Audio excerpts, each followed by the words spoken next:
తేదీ సోమవారం నుంచి మాఘమాసం ప్రారంభమవుతోంది. మాఘమాసంలో స్నానం ఎలా చేస్తే సమస్త దరిద్రాలు తొలగిపోతాయో ఈ వీడియోలో మనం తెలుసుకుందాం. సంవత్సరంలో వచ్చే 12 నెలల్లో మాఘమాసం అంటే విష్ణుమూర్తికి చాలా ఇష్టమైన మాసం. ఎందుకంటే అఘము అంటే పాపం. అన్ని పాపాలు పోగొట్టే నెల కాబట్టి దీన్ని మాఘమాసం అనే పేరుతో పిలుస్తారు. ఈ మాఘమాసంలో విష్ణుమూర్తి జల రూపంలో ఉంటాడని పద్మపురాణంలో చెప్పారు. అందుకే పరమ పవిత్రమైన విష్ణుమూర్తికి ఇష్టమైన ఈ మాఘమాసంలో ఎవరైతే సూర్యోదయానికి ముందే నదిలో గాని, చెరువులో గాని, బావి దగ్గర గాని అలా వీలు కాని పక్షంలో ఇంట్లో అయినా సరే చన్నీళ్లతో స్నానం చేస్తారో వాళ్ళకి జల రూపంలో ఉన్న విష్ణుమూర్తి అనుగ్రహం కలుగుతుందని పద్మపురాణంలో చెప్పారు.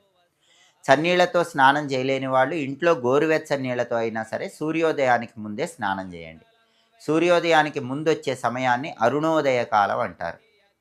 అంటే తెల్లవారుజామున